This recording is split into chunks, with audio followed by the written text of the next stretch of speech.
Hello everybody and welcome back to the Pixel Brothers Minecraft server. As always, I'm Kryth, and today we're going to be doing yet another tour. Surprising as that may be. We actually got quite a bit done yesterday, and there's some cool stuff that I have to show you guys. So, the first thing will be this over here. Shivo was able to capture a couple of villagers, so we actually have set up a village here in town with some pretty neat houses. We discovered that the dimensions for houses were actually rather fluid. As you can see, there's some houses here that really don't quite match the aesthetic of your normal village. But the fact of the matter is that villagers will still live in them. And we even have an iron golem here.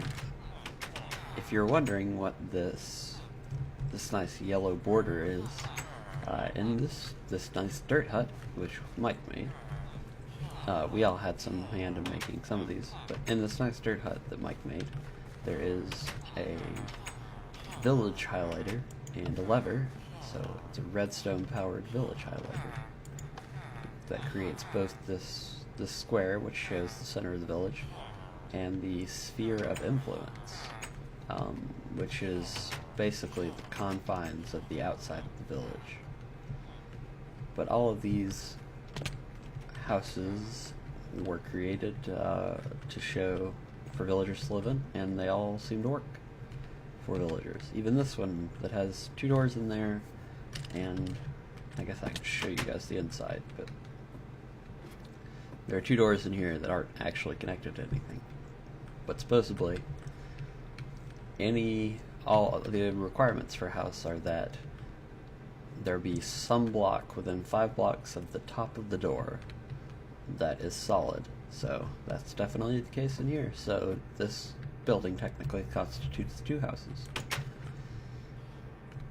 So that's the villager village, I guess, with some pretty interesting housing designs. Alright, the next thing I want to show you guys today is actually over here. So as you can see, we've made a bit of progress on the power plant from yesterday. And this is actually a pretty neat building.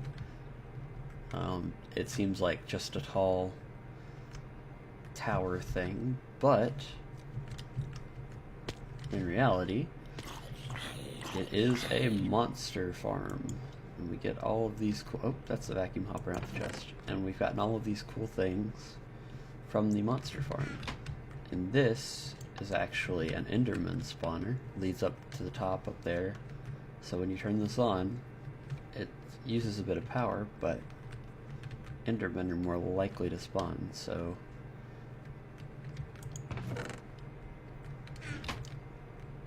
Well, it doesn't seem to be working right now, but the fact of the matter is, I'm sure that there are some extra Endermen up there. Oh, see, there's one.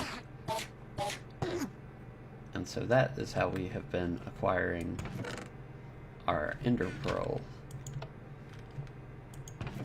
supplies here recently. Alright, so that's this tower was designed by Shivo.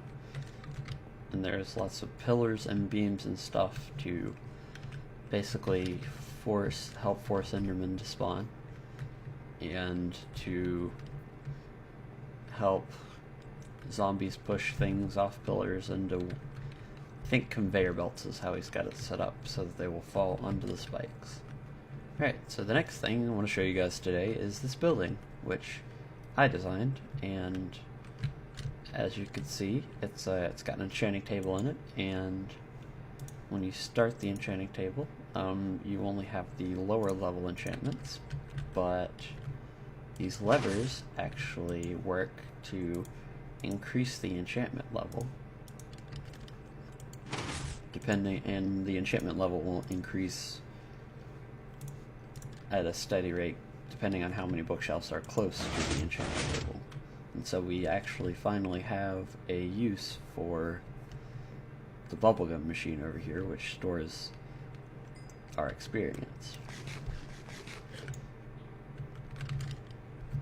So the next thing I want to show you guys is this over here. Now, I don't think the library was in quite as complete a shape as it is today, but this is Mike's library. He's got it set up for all of his Mystcraft needs.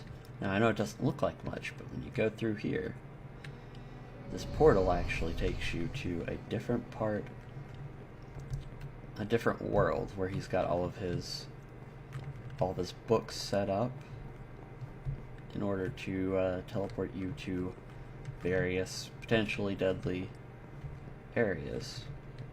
And then he's got in here a writing desk and basically all the necessary things to set up books. I don't think this environment's very hostile, but I don't really want to go check it out. There might even be a village out there in the distance, but that might just be his spawn building that he originally made. And there's just a bed in here. So maybe someday I'll come back and check this out, but that day is not today. Alright, what else do I need to show you guys?